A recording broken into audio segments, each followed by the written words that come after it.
Thiago Alcântara looked like a Barcelona midfielder. He had the touch, the awareness, and the confidence to play in that team. Thiago, what a quality, man, what a quality. Fantastic player. It's been a pleasure to share the pitch with you. One of the best players that I had the honor to play together. And Thiago goes for goal! It is a classy moment from a classy footballer. That's Thiago, that's stunning. And the shot, oh, it's in! His problem was never talent. It was the players ahead of him. Xavi, Iniesta, and Busquets were already the core of one of the greatest teams ever, and Cesc Fabregas had returned from Arsenal.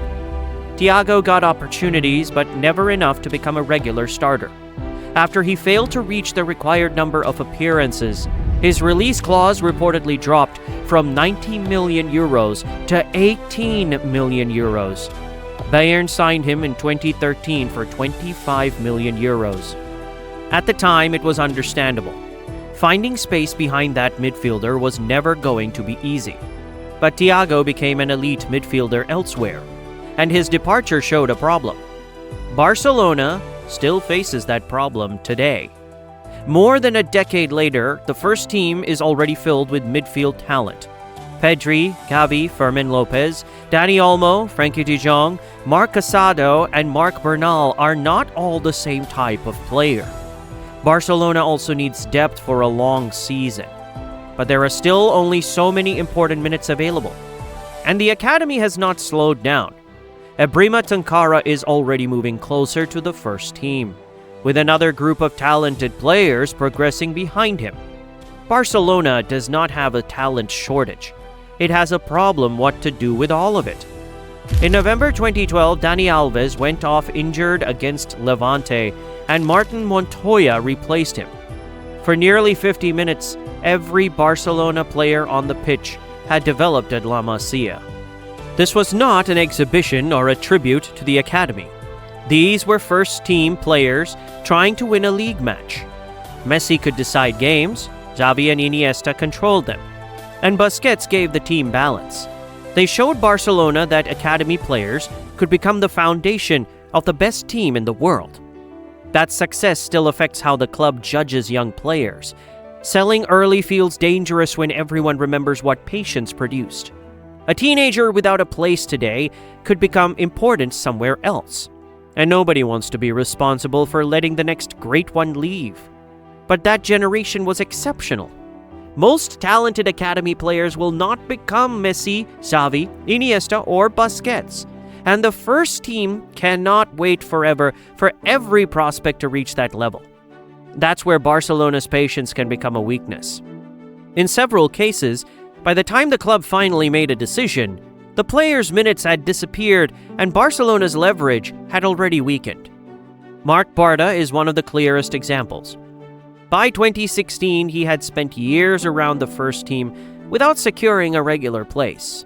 His release clause depended partly on how often he played, because he did not reach the required number of appearances.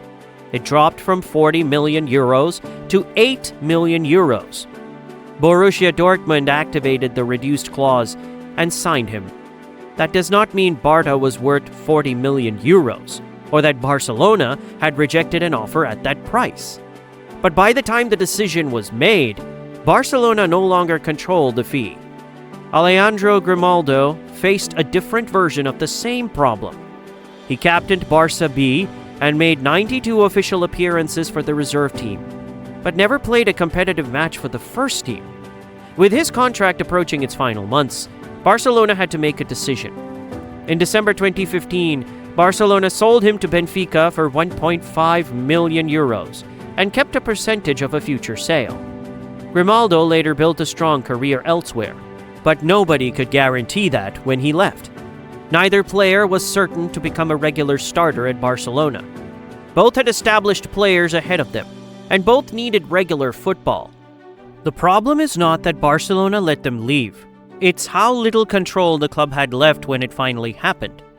Bartra's clause had dropped to 8 million euros, while Grimaldo was approaching the end of his contract without ever receiving a first-team opportunity.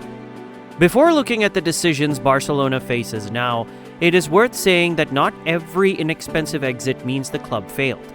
Sometimes a player simply has no clear place, and the club can still handle the situation well. Abde is a useful example. Even though he was not a lifelong La Masia graduate, Barcelona signed him from Hercules at 19 for Barça B. He reached the first team, spent a season on loan at Osasuna, then joined Real Betis in 2023 for 7.5 million euros. Barcelona also kept a buyback right and 50% of a future sale. That gave Abde regular minutes while Barcelona still protected some of his future value. Pedro followed a different path. He gave Barcelona years of first-team value and won major trophies before joining Chelsea for 30 million euros, plus variables. Barcelona does not have to keep every talented player just in case. Sometimes a loan is enough. Sometimes selling him with a buyback or sell-on clause makes more sense. The real mistake is waiting until the player stops getting minutes, loses value, and eventually leaves on someone else's terms. That is why Barcelona has to be clearer with the players it has now. Fermín López and Dani Olmo show why these decisions are so difficult. Both can play as an attacking midfielder, but they approach the role differently. Olmo looks for space between midfield and defense, where he can receive the ball and create for the players around him. Fermín is more direct. He makes runs before the defense, attacks open spaces, and is constantly looking for a chance to shoot. He can also move out to the left or play closer to the forwards. They can play together, and Barcelona needs both quality and depth over a long season. This is not an argument that either player should leave. But even when two players offer different things, they can still compete for many of the same important minutes. Marc Casadó is the stronger warning. He had an excellent 2024-25 season and proved he could contribute to the first team. But his role later became less clear as Barcelona added more options in the deeper midfield positions. Casadó was linked with Monaco, and reports suggested Barcelona was open to letting him leave, although no more was officially completed. He may still earn an important role, and Barcelona has not necessarily lost money on him. But if the club no longer saw him as part of the long-term plan, was his breakout season the right moment to make a clear decision while his reputation and demand were still strong? And while Barcelona decides what to do with the players already there, another generation is getting closer. Take a look at Ibrahima Tunkara. He's only 16, but at the 2026 Under-17 Euros, he showed why so many people are excited about him. Against Estonia, he played just 57 minutes and still scored, created 10 chances, completed all 4 of his dribbles, and won every duel he went into. That performance summed up the tournament he had. Tunkara finished with 4 assists and 23 key passes, and UEFA named him the best player at the Under-17 Euros. And he's not the only one coming through. Tommy Marquez, Gael Hernandez, and Tony Fernandez have also trained with the first team during pre-season. That does not mean they will all become starters.